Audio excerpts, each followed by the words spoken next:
a question, and I just wanted to answer it.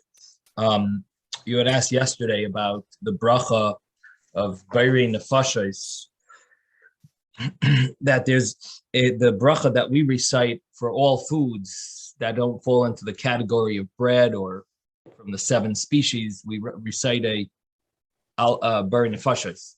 Now that bracha, which is the after bracha, we said there are different ways of translating it.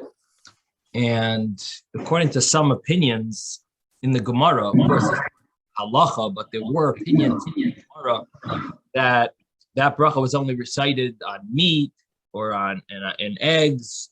And we'll see later, our Gemara brings down two views similar along those lines. But the original, there is a Gemara also in the Yerushalmi that also mentions this view that the Beirei Nefashos was not originally instituted on all foods, and there were many foods that a person could eat without reciting an after bracha. You would recite a first bracha, but you would not recite an after bracha.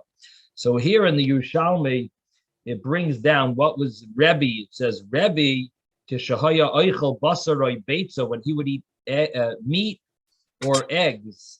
Haya oimer, he would say asher bara nefashos rabbos lahachiyos bahen nefesh kol choy baruch ato Hashem chei ha'ilam. So he said that when he would eat meat or eggs, he would recite this similar to our Beirei Nefashos blessing, to our after blessing, but it's a little different. And to answer David's question of yesterday, if you look at the wording, it doesn't say v'chesroinon. So it was a different version than our bracha, and it says Sher bara nefashos rabbos, that Hashem creates many things with souls, and that means animals, and there's meat, and I guess things that come from animals or birds, which is like eggs. And so then he would recite this bracha, but it doesn't say the word v'chesroinon. So you will bother David with why, well, how does he translate v'chesroinon? And the answer is, in his version, it didn't actually have v'chesroinon. So that's that I think clarifies that. It is interesting that in the Yerushalmi, the way he ended was he would recite a bracha in the end. Baruch ato Hashem chei ha'ilam. We don't say Baruch ato Hashem. We just conclude Baruch chei ha'ilam. But in the there is a version in Yerushalmi that it's Baruch ato Hashem. Now Tosfos on our page 37a, does mention the Yerushalmi that he concludes Baruch ato Hashem chei ha'ilam, and he mentions that, you know, it seems in the Bavli, the Babylonian Talmud, we don't say Baruch ato Hashem. We don't say Hashem's name. We don't conclude with Hashem's name. Now, I should mention, Tosfos over here says, let me translate for you the bracha of Beirei Nefashos. And so our Tosfos on our page, he does say Beirei Nefashos rabbos, not referring to the food we're eating, as Rebbe translated.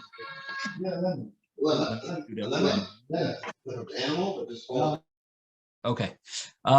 Rebbe had translated the food that you eat is called Beirei Nefashos rabbos, Hashem created many souls, meaning many animals and birds that we can eat and we can benefit from. But the regular translation, Tosfos over here says that Hashem creates many souls, meaning people, v'chesroinon, and things they need in order to live. And what is that? Bread and water. You wouldn't be able to live without them. And then it says, Al kol masha barasa, al kol masha bara lahachiyos bahem nefesh kol choy. Together with everything else that Hashem created to give life to all living beings. So what does that refer to? So v'chesroinon means things we need that are crucial, vital for us to live, together with all the other things that Hashem created to give us life. So now you're going to have the translation of this after bracha. What are those other things? So Tosfos explains it means that other things in the world that even if Hashem didn't create them, the world would exist without them, because Hashem created them for pleasure. And what is his example? For example, tapuchim. Now, tapuchim in modern Hebrew means apples. So that would be the example of things that are for pleasure. But there is sources that in time that the word tapuchim here in the Gemara in Tosfos, it refers to citrus fruits. So it could mean citrus fruits. And so that's the example of things that Hashem created for pleasure. And then the end of it is Baruch Chei Ha'olamim, and he brings that in the Jerusalem Talmud, it actually says Baruch Atah Hashem Chei Ha'olamim. But whenever there's an argument between the Babylonian Talmud and the Jerusalem Talmud, so we follow the Babylonian Talmud. Sometimes we try to reconcile the arguments, and then it's not an argument, and then we'll include maybe some insights from the Jerusalem Talmud. But the halacha follows the Babylonian Talmud. It was done later. It was afterwards, and it's considered the final say. I am told that there are the Vilna Goyim held that a person should conclude the bracha with Hashem's name, Baruch Atah Hashem Chei Ha'olamim, which would be very interesting to find out why he felt that way. Did he feel that it's not an argument between the Babylonian Talmud and the Jerusalem Talmud? And what's interesting is that he says the same thing regarding Moedim. When we answer in the Shemona Esrei, Moedim, he also said you should conclude Baruch Atah Hashem Kel Ha'idais. We just conclude Baruch Kel Ha'idais. So there are some people that seem to follow. They follow his customs, the minhagei hagra. It would be interesting to know if they actually have this. They follow this wording. In any event, it's not the common thing. We follow the Baruch Chei Ha'olamim as the conclusion of the Bari Nefashos, and now we have an explanation that we're thanking Hashem for things that are staple foods, things that a person needs, and together with things that a person is extra for pleasure, and we thank Hashem for those as well. I should mention, I don't know where I saw this, but I believe it's from the Rishonim that there is another interpretation of Bari Nefashos, that Hashem creates every person v'chesroinan and their deficiencies, meaning that every person has something that they are deficient in. Someone else is complements them. We all complement each other because every person deficiencies, Bari Nefashos rabbis v'chesroinan, and people and our deficiencies. And because we all need each other to be complete. In any event, so that is the Tosfos over here, and that's the that's the Yerushalmi that we quoted with that final bracha. The other thing I wanted to mention is that what is interesting. I mentioned yesterday about the fact that bread should have there's a few factors that make something bread, and one of them, of course, is that it has to have flour. And we learned yesterday that bread made from rice or millet should not be considered bread, at least according to the common view. We will see there is such a view that it is, but the common view is that rice and millet wouldn't fall into that category. It won't really be bread. And then yesterday, Simone asked about what about adding apple juice, water instead of apple juice. And I mentioned that when it comes to cake or cookies, it won't really change it, because when it comes to cake or cookies, the amount of water that's in it is very minimal. And so I just pulled up a Duncan Hines mix on the computer to see how much water do they add. And it turns out there's 1/4 of a cup of water and 1/2 cup of oil. So the majority of the liquid, they don't use apple juice, but the majority of the liquid is not water. Majority of the liquid is not water, and that causes this food. That's one reason why it's mezainis. One reason is because it is considered it's not real bread. It doesn't have majority water as the liquids. It has flour and it has water, but it doesn't have the majority water because of the oil content. And the truth is, even if the oil would be the same amount as the water, there's also the liquid egg content that also would be included. And if there's any other liquid of vanilla extract or any other liquid that would be added, would also go into that, would also be taken into consideration, and it would add to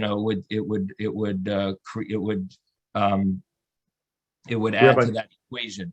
But I do also want to mention, I mentioned yesterday, I touched on this, that there is also a concept of it has to look like bread. The problem is that that's a very vague concept, that it has to look like bread. And the commentaries, at least the Paiskim, they seem to take that very loosely, that most foods, even cakes, would be considered maybe that they look like bread, or cookies even. And therefore, if it did have majority water, that could be considered like bread. So in the regular scenario, it does, it's not going to have, that's not going to make it or break it. But changing the water for something else. But there is something, and this is really what Simone was talking about, there is breads that they make, or bagels, that are majority water. And the companies, what they do is, in order not to make it a definite bread, they will add majority apple juice. And that's really what she was referring to. And that's a very good point, a good question to discuss. We will be learning about this later on. It really didn't come up yet in our Gemara yet. Our Gemara is not dealing with what you're mixing it with. It really is later on the next side of the page, at the end of the next side. But that has to do with the liquid that's inside, that's in the a part of the recipe. But what we're dealing with is really the flour part. We're dealing with the flour part. What does rice flour and millet flour, how does that fall into all these rules? And so that's what we're dealing with now. We're talking about rice. The main discussion that we were discussing yesterday was rice, and we'll continue discussing a little more in Mitzvah Hashem today as well about rice. Okay, I see Ezra, you had a question, Ezra.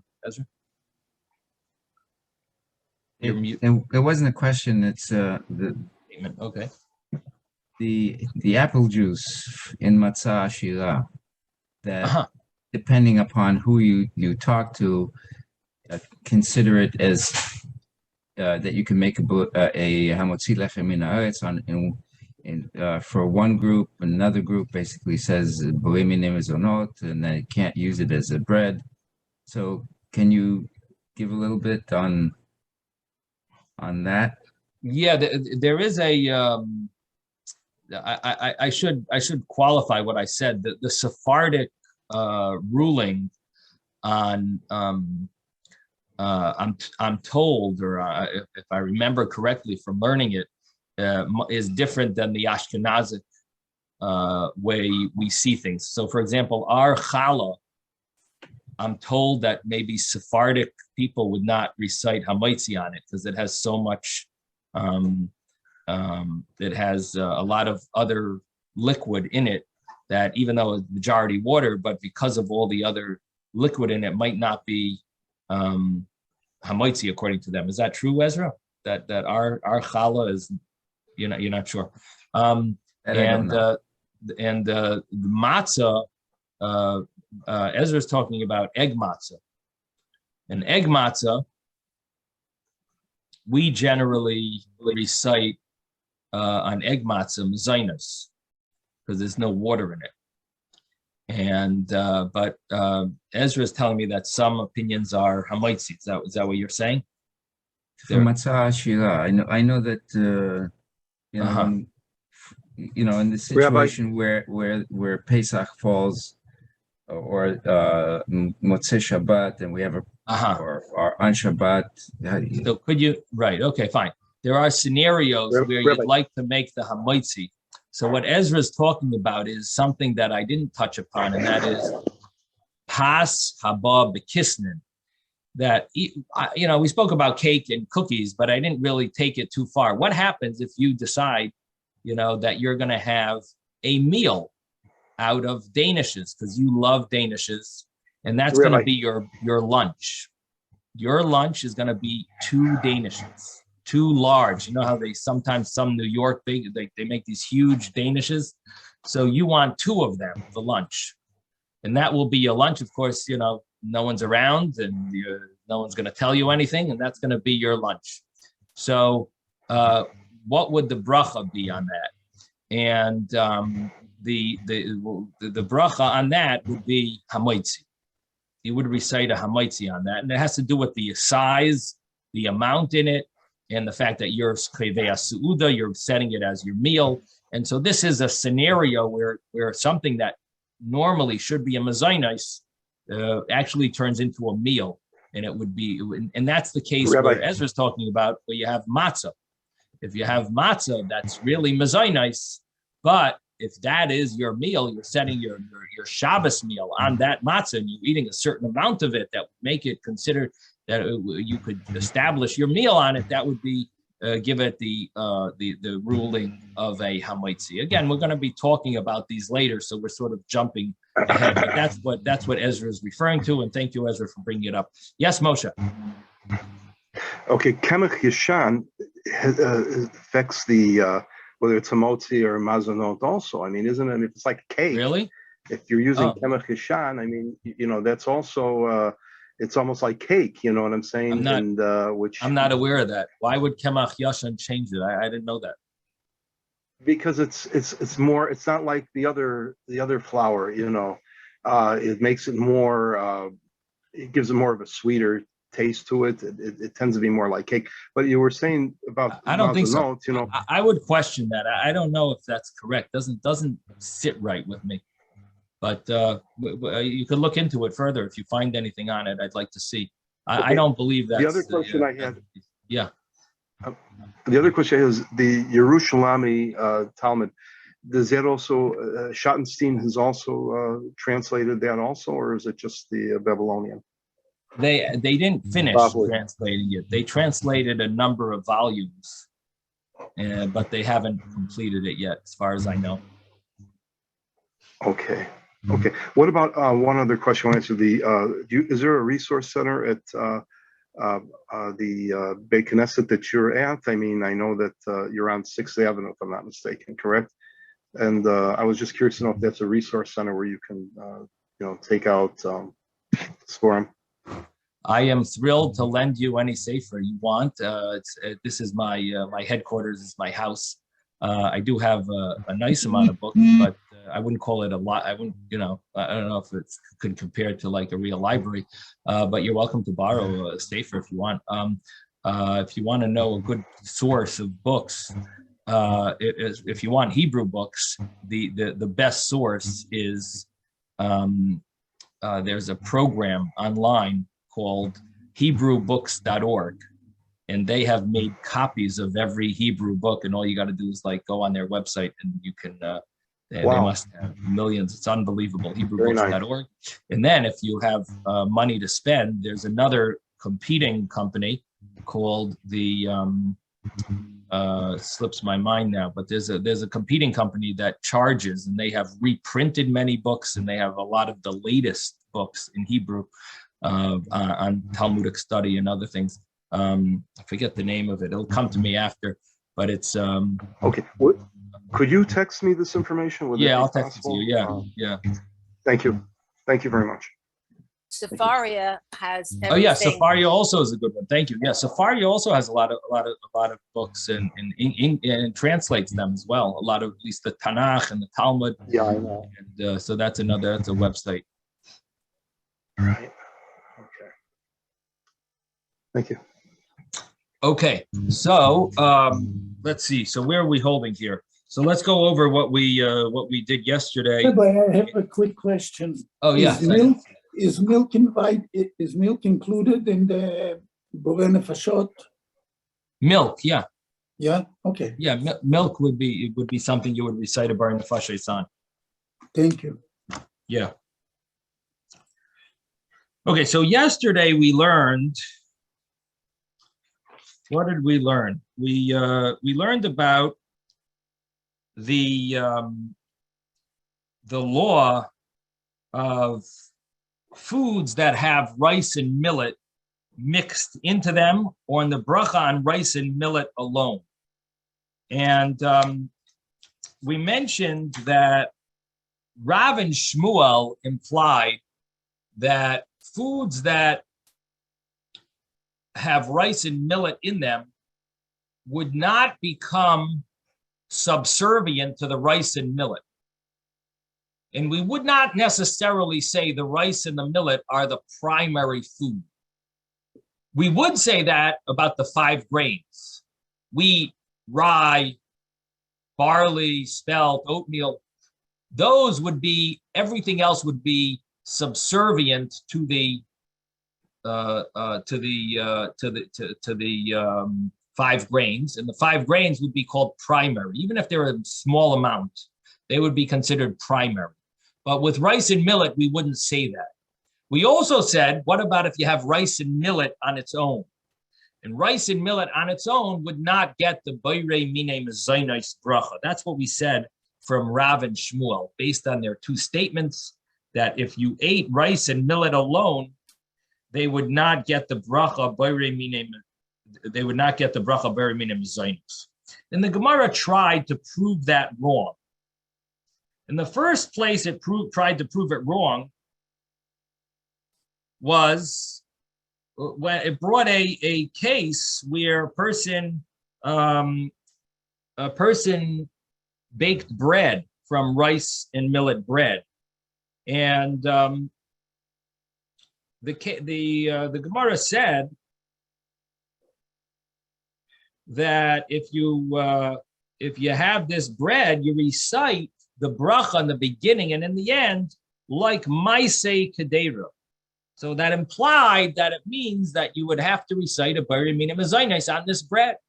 So you would see that rice and millet definitely do have the Borei Minei Mezainos blessing. And originally, Rav and Shmuel, the original statements from them, one of the statements implied that rice and millet never get that bracha Borei Minei Mezainos, only the 5 grains. And here we're seeing that rice bread and millet bread would have the Borei Minei Mezainos. And the Gemara answered that it didn't mean that it would have the Borei Minei Mezainos. All it meant was that it's not the Berachas Hamazon blessing. It does not get the grace after meal blessing. It doesn't mean you would say Borei Minei Mezainos and you would have Ala Michya on it. That's not what we're saying. All we're saying is that it does not have the Hamoitzi Lechem and Haaretz blessing on that bread. You don't treat it like real bread, and you don't say the grace after meal on the bread of rice and millet. And I should mention that these Gemaras, I don't know how practical they were in the last generation, but now they're becoming much more practical because many people are eating gluten-free, and they're coming, there are all these alternatives. You can even buy rice flour and almond flour in the regular stores. So these do have practical importance today. So it's these are very practical halachas. Often you learn Talmud, you don't always have practical things, and these are actually very practical. Yes, Ben. So what do we say, Shehakol? So the Gemara in this scenario, pas of If it's the bread, Gemara says if they make it bread, is it made a bread out shehakol? of it. The Gemara said you would say shehakol. That's what the Gemara Okay. does say. And the end bracha would be bari nefashes rabbos with chesroin. And afterwards you would say bari nefashes. Now, the Gemara, what comes out from that is that rice and rice and millet would not have the would never really get a bari mine mezainis status. The Gemara asks, really? And we mentioned the brisa yesterday that it does get a bari mine mezainis status. It's called maisei kedera. Maisei kedera means like a porridge. And the Gemara said, what is porridge? And it gave many examples. If you divide wheat in half, you divide it into 3 pieces, you divide a piece of wheat into 4 pieces, 5 pieces, flour, and you mix it, of course, and make it into some type of a porridge. That would be a bari mine mezainis. That's called maisei kedera. And rice is also one of those examples. So rice is bari mine mezainis. The Gemara said, no. That's an individual view of Rabbi Yochanan ben Nuri. It's the great rabbi, Rabbi Yochanan ben Nuri. And he held that view that rice is a type of grain. But that is not the opinion. That's not the view of the Talmud, the common view. That's not the common view, and that's not the halacha. In fact, Rabbi Yochanan ben Nuri said you could even fulfill the mitzvah on Pesach eating rice matzah. And you can recite a hamoitzi on the rice matzah. And grace after meal on the rice matzah. And you could even, if someone had rice matzah and they left it too long and they weren't kneading it, and they weren't watching it, it would be considered chametz. And a person would be guilty of transgressing the laws of Passover. If they ate it, they owned it on Pesach. Owning rice that ferments, according to them, would be like a yeast, would be like having wheat that ferments, and we become called chametz. And so therefore, you're chayav on the chametz, according to Rabbi Yochanan ben Nuri. But that's one view. That's not the common view. And therefore, that source of that brisa is not a good question on what we said. We said that rice is never going to have a mezainis. And that source that you brought, a brisa, that's the view of Rabbi Yochanan ben Nuri, and that's not the accepted view, and the rabbis argued. Does someone have a question? Susan?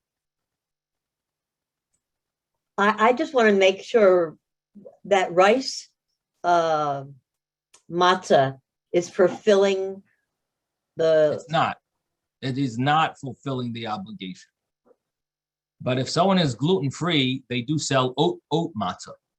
I see. Okay. So there is a way to fulfill it. But That's what I'm asking. If Rabbi Yochanan ben Nuri was around, you could maybe daven in his shul, and you could say, I follow him. He's my rabbi. But the rabbis already decided that that's not the halacha. So the only way is with using a matzah that's made from oats. Yeah, so you could get oat matzah. Yes. All right. Thank you. Rabbi, Yes, Moshe. shmura can be made with oats? Yep.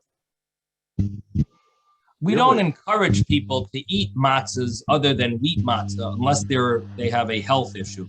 And the reason is we don't have so much experience with the with oats and other spelt and other things. But if a person is gluten-free, not just because they like gluten-free, but because of health reasons, then they would have oat matzah. Yeah.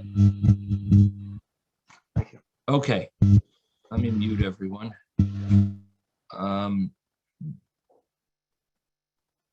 Okay. Now the Gemara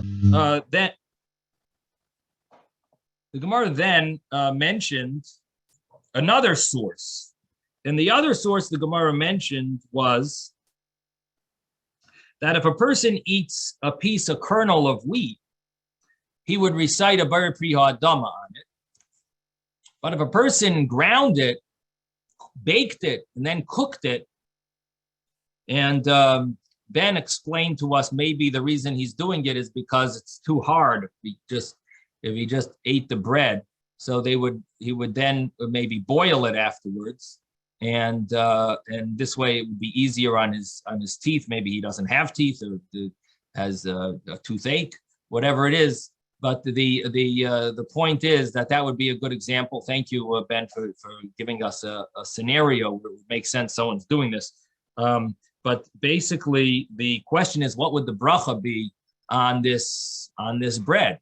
So it's after it was baked, it was then boiled, and so the Gemara gives two scenarios. One is if it breaks apart, or if it's solid, if it's still whole. So if it's still whole, the Gemara said you would recite the regular hamoitzi and the three blessings of the grace after meal. It would be like it would still be considered bread. But if it breaks apart, then you would recite a mezainis and an al hamichya. But then the Gemara said, what about if you did that with rice? So the original bracha with eating rice would be, you eat this rice kernel, you would recite the bar priha adama on it. But if you ground it and made it into flour and then baked it, then boiled it, cooked it. So in that scenario, it doesn't matter if it breaks apart or not. The bracha would be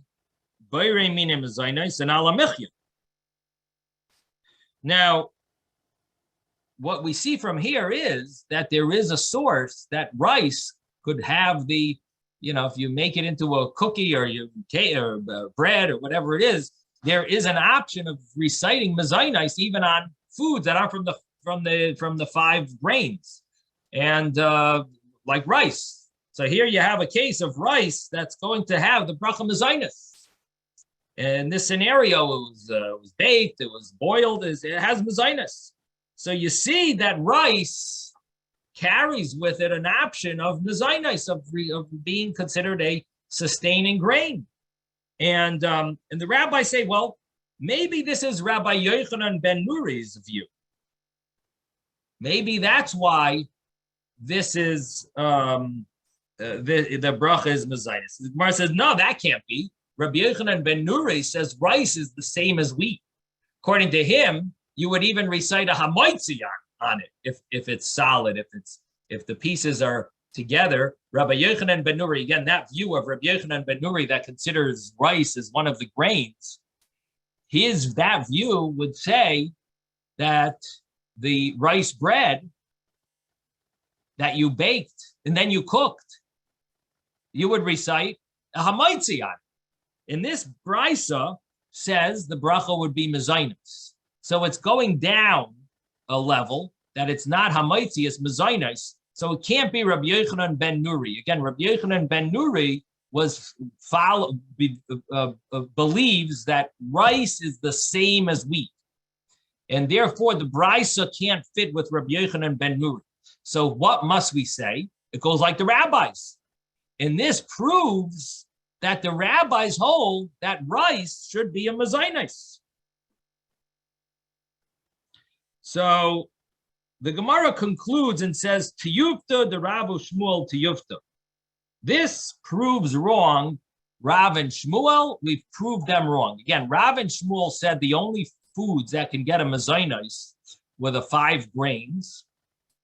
And we've now found a brisa which is from before Rav and Shmuel. Rav and Shmuel are Amoiras, they come later. The brisa is from the Tanoim, it's from an earlier source. And the brisa is telling us, and it's not the view of Rabbi Yochanan ben Nuri, can't be his view. Must be the rabbi's view, and it says that there is a mezainis, bari mina mezainis, on rice bread, even if it was cooked afterwards. So what comes out from here is we've just proved Rav and Shmuel wrong. that rice could have a mezainis. Now, there is a little problem here because this brisa says that the final blessing is ala mechya.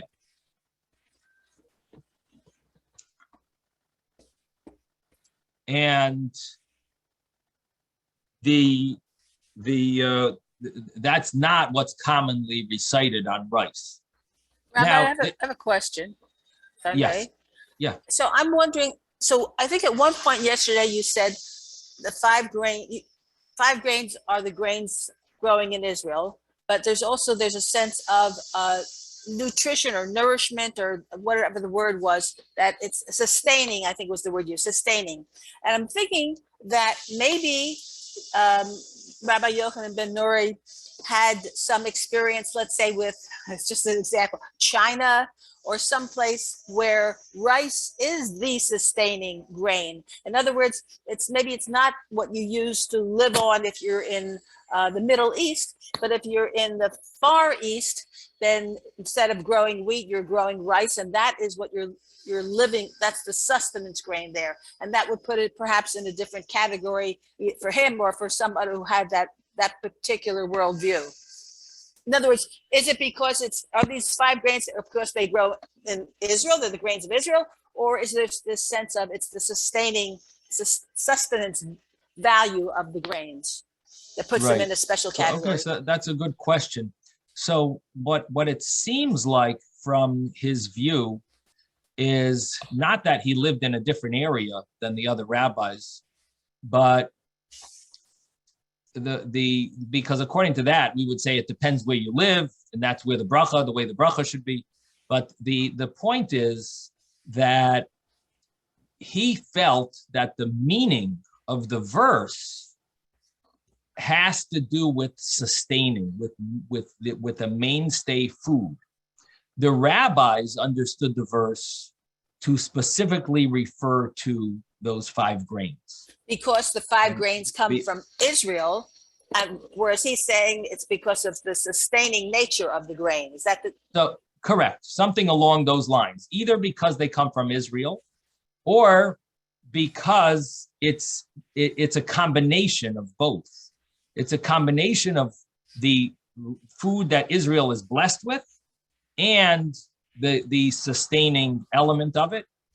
And additionally, what the Torah meant by sustaining food in other words, what did the Torah mean when it says that you will eat and be satisfied and thank Hashem? What did that mean when the Torah said it? What is the meaning of that verse? So according to Rabbi Yochanan ben Nuri, what it meant was that you should eat something sustaining, eat something that gives mazon. That's right. Right. But now, according to the other view, it's what did that mean? So it either meant grains from Israel, sustaining grains from Israel, or just the grains that are the common grains that are considered, grains all over versus something that might be grains in different places. It's a question of how they're interpreting the verse. So again, we have a few options. My point is that it's not necessarily only because of the fact that they grow in Israel. In fact, you can't just say because of Israel, because what about other foods that grow in Israel that are also sustaining? But the point is that they aren't, these are some of the foods that Israel is blessed. There are other foods that Israel is blessed with. So you have to say it has to be either a combination of the fact that it's sustaining and it grows in Israel, or that this is the understanding of what a grain is. In other words, they could also be arguing what is grain, and is this called grain because maybe it's not used all over. And this is grain because it is used all over. Maybe it could be something like that. Again, they're translating the verse, and there are a few different options we could try to put in, and maybe we'll see different things. If I could just take it one step further, Ezra had mentioned earlier about Sephardim and Sephardim eat rice on Pesach, and Ashkenazi don't eat rice on Pesach. So rice seems to be one of those things that can have a different status, depending on, and again, whatever it's depending on, whether it's Yeah, Sephardic or that's not a Ashkenazi. good, not a good. I don't think that's a good comparison, and the reason is because the argument between Sephardim and Ashkenazim is not because in our places this is a staple food, and in other places it's not. It has to do with the fact that it grows near wheat, and did the rabbis in their communities find that there were issues with the wheat falling into it? Again, it's not based on being a grain or not a grain. Mhm. It has to do with the fact that the rabbis in Ashkenazic communities decided to make a decree against rice because it sometimes has wheat grains growing near it, and the Sephardic rabbis didn't find. So again, they're not arguing about if it's called a grain and if it's used all over or not.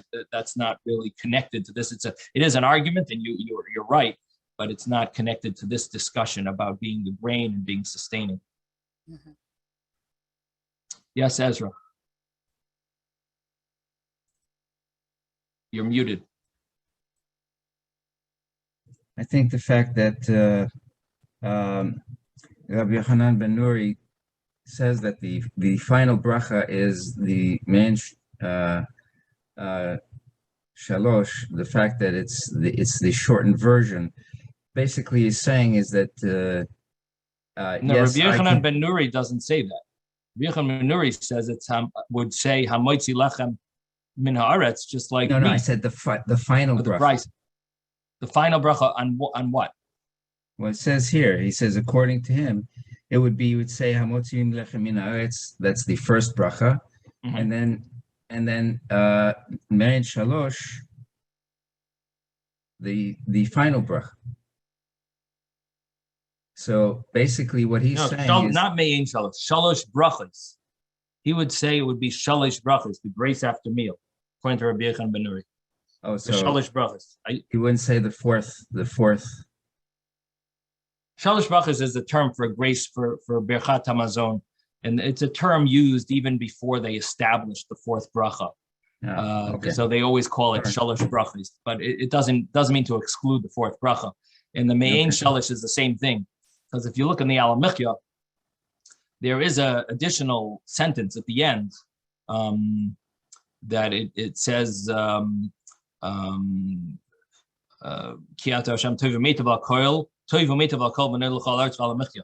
So it's toivu meitav. So we add like a little sentence there corresponding to the fourth bracha. We still call it a me'ein shalish. We still call it a bracha me'ein shalish. Still called it al hamichya bracha, even though it's now really it should be called me'ein arba, and the grace after meal should be a arba brachas. If you want to be more exact, that would be maybe a better way to call it. But the Gemara just uses this term because that's the term that it was always used, called main shalish, and the same thing as the Berchas Hamazon. It always used the term shalish brachas, even though you're right, it should be really arba brachas. Okay. So that I think touches upon the Gemara we learned yesterday. Little chazara, little review, and now the Gemara's going to jump to a little side point, and that is that if you remember in the Mishnah that we started the chapter with, we mentioned that there's a view of Rabbi Yehuda. The view of Rabbi Yehuda is that Rabbi Yehuda says you're supposed to recite individualized brachas. And so when it comes to vegetables, he divides vegetables into, the Mishnah, he divided it into two categories. Here we're seeing maybe there's even another category. So Rabbi Yehuda says, don't just call all foods that grow from the ground vegetables. There are some vegetables you would say, Beire mine deshaim. You would recite them, on legumes, Beire mine deshaim, and or herbs, maybe you would recite that bracha, and other vegetables would be, each one we would have a bracha zra'im. So that was Rabbi Yehuda's view. Again, we don't follow this. We follow that you do more general brachas on all vegetables. But Rabbi Yehuda felt that each species of vegetable, each category of vegetables should have its own bracha. So now we're going to do that Gemara. The Gemara, we're on page 37a. In 37a, we are on Amar Mar. We are on maybe about 10 lines up from the bottom of the page. Amar Mar, a person who eats a kernel of wheat, would recite the bracha ho'adama. V'hatanya, the Gemara asks, would you recite on a piece of grain, bari pri ha'adama? Wouldn't you recite? And we learned in a brisa, bari mine zrayim, who creates types of seeds. That's the bracha. So how could you just bring a brisa? We just learned this brisa. Amar Mar always means master said, means we just learned, you just mentioned a little earlier that person who eats a kernel of wheat would recite Bar Pi Adama. We learned in a brisa, a different brisa, says Bari Min Ezraim. The Gemara answer is very simple, like Kasha Harab Yehuda Harabanan. This is Reb Yehuda, and this is the Rabbanan. And Reb Yehuda holds you would recite a bracha Bari Min Ezraim. So that's the new bracha we just learned today, according to Reb Yehuda. We don't say it, but that is one view that each category would have its brachas. And the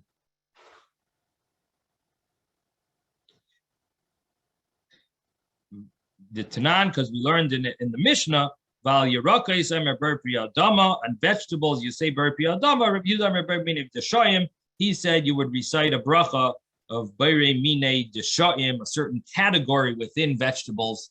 Deshayim means type of herbage, so that would be Rabbi Yehuda's view. So when it comes to grain, he would say no, it does. You don't call it just a vegetable, but you would call it a seed. Creates types of seeds. And again, the idea that we're seeing here is that Rabbi Yehuda feels that we have to thank Hashem more specifically. It's all about how important it is to thank Hashem, and he feels that it's more of a thanks. And it's important to specify your bracha, showing the vast magnitude of Hashem's different ways of different types of produce that Hashem creates for us. Now comes the next Gemara. Amar Mar, Master said, again, we learned before, this is repeating a brisa that we had just learned. Hakoises es ha'oires, person who eats a kernel of rice, mevarich alav bar pri ha'adama, would recite a bar pri ha'adama.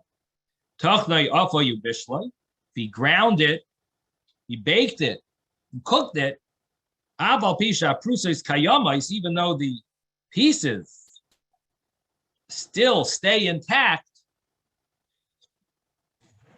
in the beginning, you would recite a mezainis. In the end, bracha achas mean shalish, a bracha that's a summary of the berachas hamazain. It's called al hamechim. That was the statement. The problem is, the Gemara says, there's another brisa. V'hatanya, didn't we learn in a brisa something else? Libsayf like klum. At the end, you don't recite any bracha. Now, what does that mean? You don't recite any bracha? Of course, you recite an after bracha.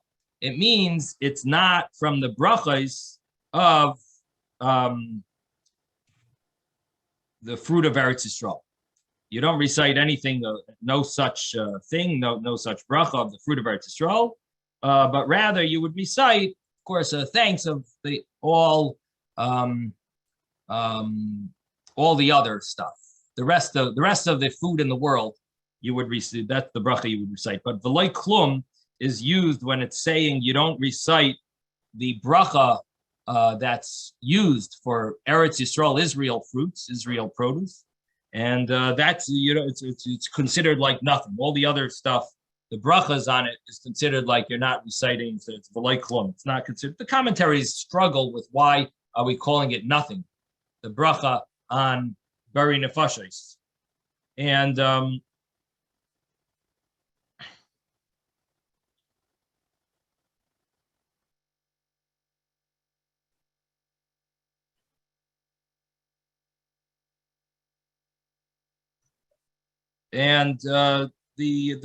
the problem the Gemara has here is that what is the after bracha on rice? Would it be the bracha ala michya, like we said in the brisa, or is it v'loi klum, which means bari nefashos? So that's the Gemara is dealing with, this contradiction. So again, keep in mind, we proved Rav and Shmuel wrong. Rav and Shmuel said that rice and millet would never have a barim minim zainais. And here, we proved them wrong. We said it does have a barim minim zainais, and it has an ala michya at the end. The problem is we have now a brisa that says it doesn't have an ala michya at the end. It has a barim nefashos. Now, we also have another problem, and I didn't really bring it out before, and that is that the original statements in our Gemara talked about rice and millet and put them in the same category. Now, when the Gemara proved Rav and Shmuel wrong,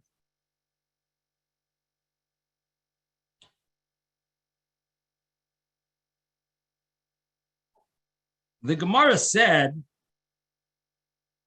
that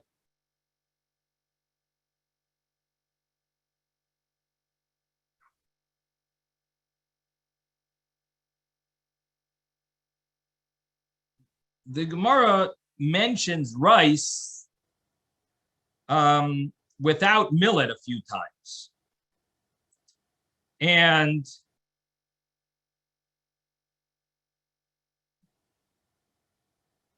the Gemara brought a case of oirez, brought a case of the grain, that brisa where we spoke about cutting up wheat into 2, into 3, 4, 5. It mentions oirez, and it does not mention, in that case, it doesn't mention millet at all. Then comes the next case where it mentions that the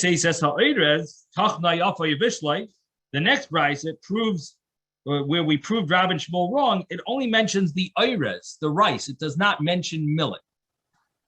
And so the question is,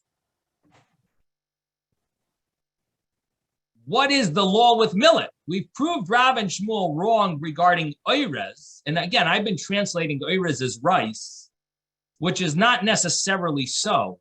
Some translate oirez as millet and doichen as rice. So we've got two issues here. Number one, we don't really know what we're talking about. We're talking about something in Hebrew called oirez, something in Aramaic called oirez, but we're not exactly sure what it is because Rashi and Tosfos argue and debate if oirez is rice or it's millet. And we're also going to have to deal with the fact that we're not sure if the other category falls into the same category as whatever oirez is. So what comes out from here is that we're dealing with what's called oirez, and I'm translating it simply as rice because that's, of course, the modern translation of oirez, the modern Hebrew. And some commentaries and many commentaries follow that view here, and they call it rice. But keep in mind, there is another view, an alternative view, that oirez really means millet, and doichen means rice. And according to that view, if you want to learn that our Gemara is differentiating between the two, now you're going to have a big problem because we really don't know what the bracha on oirez should be, because the Gemara is really finalizing a bracha on millet and not on rice, according to that way of looking at it. Especially if they're different, if the brachas on the two of them are different. So anyway, what does the Gemara say over here? So we have this contradiction. What is the final bracha on this thing called Eiris? Now, initially, the Gemara is going to try to tell us that there's a difference between Rabbi Gamliel and the rabbis about the law of this Eiris. And the thing is that the Gemara is going to go through a few side points before it even gets to that. So let's begin. And of course, we'll have to continue tomorrow, but at least we'll start it. So, Rabbi, I had a question. Yeah. I had a question. Yeah, Yes. everybody's in agreement of what is wheat and oats and rye and barley. I thought the question was spelt, that some people thought that the word for spelt might actually be rice, and therefore rice might be a mazonis because it might be spelt. And nobody knows what the word spelt meant. Or there was a question. I am not aware of that. As far as I understand, spelt is always considered one of those grains. In the Hebrew, there's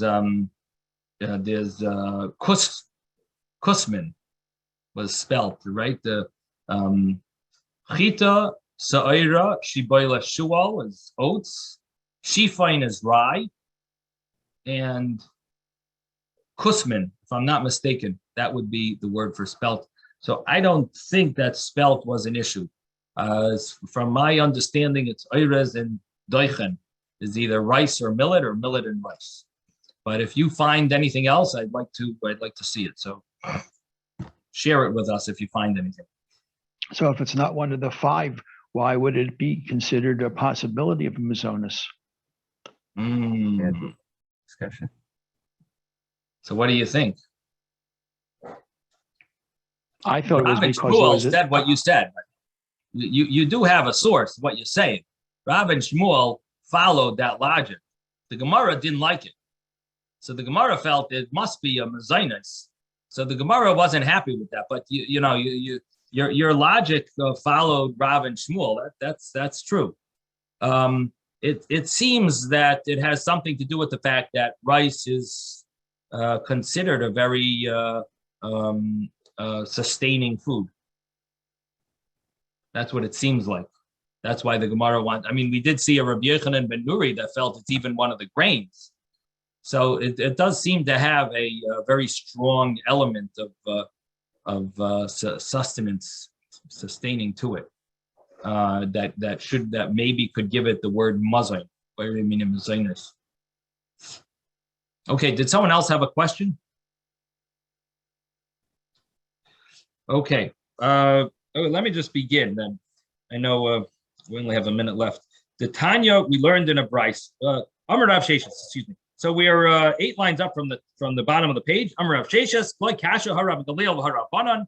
The difference, the two opinions, if you recite an ala michya on rice or you recite Bari Nefashais, depends if you follow Rabbi Gamliel and the rabbis. The Tanya, because we learned in a Bryce, Zak Plau, this is the rule.